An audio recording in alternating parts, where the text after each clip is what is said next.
Good morning. Kagagising ko lang and this is our last full day dito sa Sapa. And officially, ito na ang pinakamalamig na lugar na puntahan ko. It's 9 degrees and it feels like 8 degrees Celsius. Oh. Kahapon pa to umuulan. Kaya bumagsak na yung temperature. Yung inaasahan namin 5 degrees doon sa Pansipan, hindi nangyari, which is good kasi nasa labas kami. And Sapa did not disappoint. Sabi siguro yung Sapa, nag-ready kayo ng malamig ha? Hindi na bigay ng Pansipan, bigay ko sa inyo. I can try if you let me. With our lives I am bleeding. Who am I without stories that aren't mine? What I did to achieve you gave me air, thought I had to. I'm untrue. Fast forward na tayo, alas 6 na ng gabi. Wala kaming ginawa buong araw kundi kumain kami ng breakfast, tumambay kami doon until nagsarado yung buffet, and then tumambay kami sa kwarto. Ako nag-edit ako, na-edit ko na yung very first video namin nung pagdating namin dito sa Vietnam, and then wala, natulog. Umalis kami ng hotel mga alas 5 na, tapos nagmotor-motor. Bumalik kami kasi actually yung kakainan namin is malapit lang sa hotel, and then bumalik ako sa kwarto kasi yan, nagsuot ako ng heat tech.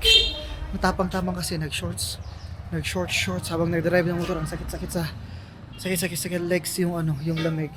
Hindi ko nga halos maramdaman yung yung kamay ko dahil sa lamig. Anyway, magdi-dinner na kami. Ito yung restaurant namin. Kakainan namin. Yan, ayan pala siya. Ayan lang yung hotel. So itong restaurant na to, napansin ko na to last time pa lang nung pumunta kami doon. Nandun kasi yung trekking cafe. Nung nakita ko to, para siyang legit na Vietnamese restaurant. Kasi maliit lang siya eh. Yan na siya, ayan na si kuya dyan nagluluto. And then yan na yung buong restaurant niya. So pag mga ganito kaliit, feeling ko legit.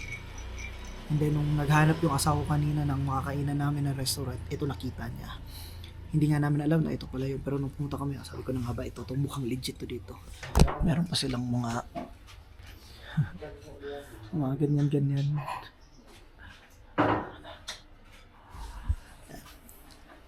So kakain muna kami. Mamaya tayo mag-usap. And you stayed on the ground while I was high. Yes, you've been here before. You closed the door. Now I don't know what to say. I expect you to leave. I deserve to be unheard, but I want you to see that you. Naglalakad kami ngayon sa Sapa since ito ang last night namin dito. Gusto na namin makita siguro siya for the last time. I don't think babalik kami dito anytime soon. Kaya yun na. Parang naging sentimental 5 nights din kasi kami nandito eh. Tapos the last 2 days ata umuulan kaya hindi kami nakalabas ng gabi. Sunday ngayon, ang daming tao actually sa daan. Ito dito medyo tahimik siya dito. Yan, wala masyadong tao dito. Nandun kasi yun parang yung pinakamaraming tao, yung tourist area. Yung papagandin dito, ang daming tao. Pero ito dito is medyo lang. Grabe naman sila tatay. Nag-ikot-ikot lang kami ngayon, naghanap kami ng mga cashew, mga nuts, yung mga pampasalubong. So yung ginagawa na lang namin ngayon. Ang saya nila doon Meron din sila dito yung itong mga dried mangoes. Itong red apple. Oh, kung mga dried. Ang hilig nila dito sa mga dried na mga fruits, vegetables, and mga beans. Like, ang dami dito. Like, hindi ko alam kung ano. Feeling ko is dates ata to. Then, may mga ganito. May mga legumes and beans din, mga ganyan. Ito, typically dito ang mga pangpasalubong. Meron pa nga silang ganito. Saging, may sitaw ata yung nasa loob. Hindi ko na alam yung iba. Yan. May carrots doon. Yan ang kalimitang pasalubong dito sa Sapa. Yung asawa ko ay torn pa kung ano ang bibili niya. Wait lang, ano to? Nagtanong ako kay ate.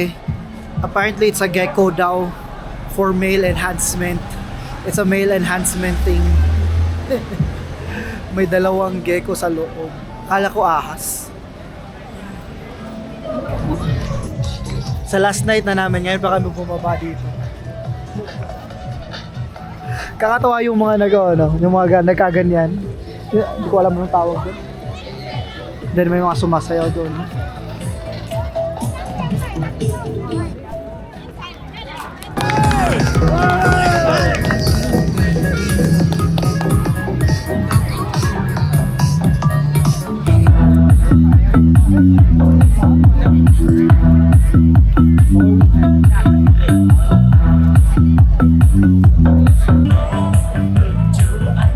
I think this is it.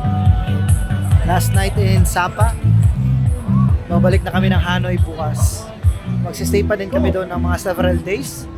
And then after a few days, balik na ng Pilipinas. Ha?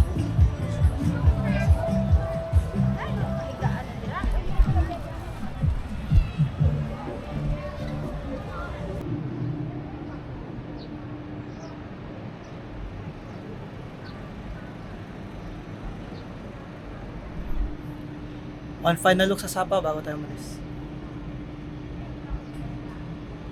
Tara, punta na tayong Hanoi. Cigarettes on the table, dirty plates on the stove. I don't know if you know where to start, but I know where you'd like to be. I'm afraid that I've lost you, 'cause you're hiding from me. Yeah, it shows that it's cost you a lot to be like the rest.